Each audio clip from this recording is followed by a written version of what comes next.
Imagine your power goes out for a week in the dead of winter. No electricity, no modern heaters, just you and some forgotten WWII survival tricks. Today we're testing 7 old-school hacks, building makeshift heaters, insulating windows with whatever we can find, and transforming this room into a 1940s survival shelter. We've got clay pots, candles, wool blankets, and even rocks from the backyard. Everything people used to keep warm when the world was falling apart. The challenge. Can these ancient methods actually keep us from freezing?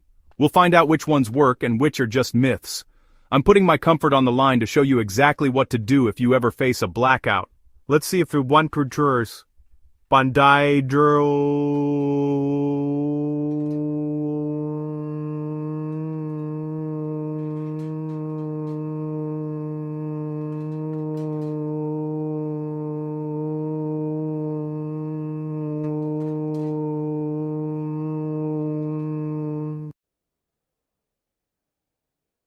First up, the legendary clay pot candle heater, a WWII favorite for small spaces. The setup is simple. Stack 2 clay pots over a few lit candles, smallest inside, largest outside. The inner pot heats up, radiating warmth through the outer pot, turning the whole thing into a mini radiant heater. We've set it up on bricks for airflow, lit 4 tea lights, and placed the pots. The top hole acts as a chimney, letting hot air escape and creating a convection current. After 15 minutes, the thermal camera shows the pot's surface at over 150 degrees Celsius. You can feel the heat radiating. This isn't just a little warmth, it's a real heat source. In a blackout, this could make a small room livable. The materials are cheap, reusable, and require 0 electricity. We'll let it run for an hour to see how much it warms the room, but already, this is no myth.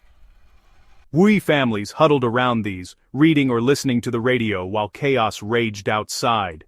It's a reminder that when the power goes out, simple solutions matter. A few candles, and some clay pots. Sometimes that's all you need. We'll check back on this later, but for now, this hack is a clear winner. On to the next WWII trick. Next, the heated stone trick, an ancient method perfected during WWII. Find a dry, dense stone, never wet river rocks, heat it in a fire or stove, then wrap it in thick cloth. We heated granite stones in the fire for 30 minutes, then wrapped one in a towel until it was warm, not scorching. This bundle becomes a portable, long-lasting heat source like a primitive hot water bottle. Place it at the foot of your bed, under the covers, to pre-warm your sleeping area. The gentle, radiant heat spreads through the blankets, creating a cozy pocket of warmth. After a few minutes, the bed is noticeably warmer. This trick costs nothing but a little effort and firewood. It's a simple, effective way to stay warm all night. By morning, your own body heat is trapped by the blankets, keeping you comfortable. People use this for centuries, and it still works today. If you're out of power, this is a must-try. It's safer than you'd think. Just wrap it well. The hot stone method, old, reliable, and totally free. Now, the classic hot water bottle. Your grandparents probably swore by it. During WWII, people used any bottle that could hold hot water, glass, ceramic, or metal. We're using a modern rubber bottle for safety, but the principle is the same. Heat water just below boiling, fill the bottle 2/3 full, squeeze out the air, and seal it tight. Tuck it into your bed 15 minutes before you get in. The heat radiates instantly, turning your bed into a cozy cocoon. Unlike the hot stone, it's soft, safe, and you can cuddle with it. A good hot water bottle stays warm for 6 to 8 hours, plenty for a cold night. In a blackout, heating water on a camp stove or grill is easy, and this trick makes a huge difference. It's safer and more comfortable than a hot stone, but both are great options. Sometimes, the simplest solutions are the best. No fancy tech, just heat, water, and a bottle. Another WWII hack that still works wonders. Scene condensed for clarity. End of scene. Lines removed for brevity. End.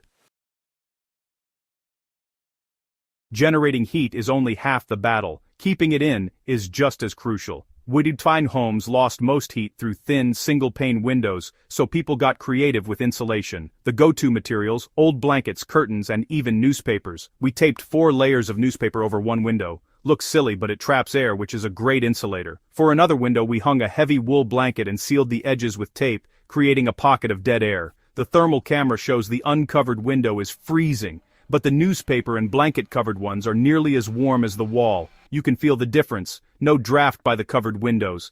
In a blackout, grab whatever you have, blankets, towels, cardboard, and cover your windows. Focus on the rooms you're using. This hack doesn't generate heat, but it preserves every bit you have. It's free, fast, and incredibly effective. WWII, families new. Insulation is survival. Don't let your hard-earned warmth escape. Scene condensed for clarity and impact. End of scene. Lines removed for brevity. End. Scene trimmed for clarity. End. End. Layered clothing was a science in WWII. True survival warmth comes from how you layer, not just how much. Start with a base layer to wick moisture, thin wool or silk if you have it. Next, add a fluffy mid-layer for insulation. Think wool sweaters or fleece. Wool is king. It insulates even when damp and absorbs moisture without feeling wet. Top it off with an outer shell to trap heat. Windbreakers or rain jackets work, even indoors. Don't forget your head, hands, and feet. Wool beanie, socks, and gloves are essential. Now you're wrapped in a personal heating system. For extra warmth, add a heavy wool blanket. These were worth their weight in gold during the war. People slept in freezing rooms, heating only the space around their bodies. Proper layering and a good blanket make you nearly invincible to the cold. It's a forgotten survival skill, one we should all remember. Don't just pile on clothes, layer smart. This is how WWII. One by prefer bomb vendo recon some. Soldiers beat the cold dog for Joe bomb. Sorry, Juxok or GD jerks. Done scene condensed for clarity. End of scene. Lines removed for brevity. End. End. Now for the trench candle. A pocket-sized heater and stove made from trash, a metal can, cardboard and wax. Cut cardboard into strips, coil it tightly in a tuna can, and pour melted wax over it until saturated. Once cooled, light the entire surface. The cardboard acts as hundreds of tiny wicks. The result, a mini bonfire in a can, putting out serious heat. Soldiers use these for warmth, light, and even cooking rations. They burn for hours, thanks to the wax and cardboard combo. It's more than a candle, it's a survival tool. In a blackout, this could heat a small space or boil water. Made from literal garbage, it's rugged, efficient, and brilliant. If you're ever in a long-term emergency, knowing this trick could be a lifesaver. Of all the WWII hacks, this one feels the most resourceful. It's a heater, stove, and light source in one. Scene condensed for clarity and impact. End of scene. Lines removed for brevity. End. End. End. End. What if you have no heaters, no blankets, just people? Enter the most primal survival method, shared body heat. During WWII, families slept together in one room, often in the same bed to survive the cold. The human body is a 98.6-degree Neumann furnace. Combine enough, and you create a microclimate of warmth. Soldiers huddled in trenches, civilians in bomb shelters. Everyone knew the power of togetherness. Even pets help. Dogs and cats are little heaters. In a blackout, consolidate everyone into one room. Pile on the blankets, and huddle up.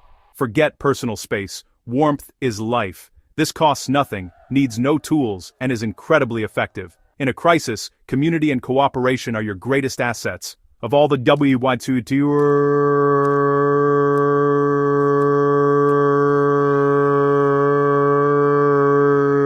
this is the most human. It's not about gadgets, it's about relying on each other. Scene condensed for clarity. End of scene. Lines removed for brevity. End. End. End. There you have it. 7 WWII heating hacks that could save your life in a blackout. From clay pot heaters to hot water bottles and trench candles, these methods prove you don't need electricity to stay warm. But remember, open flames mean safety first. Ventilate, never leave them unattended, and keep a fire extinguisher nearby. Don't risk your home for warmth. Be smart. Be safe. Next time the lights go out, don't panic, insulate, layer up, and try these simple heaters. You'll be surprised how empowered you feel. We survived the cold, and you can too. For more survival tips, hit like and subscribe. Stay warm, stay safe. End of video.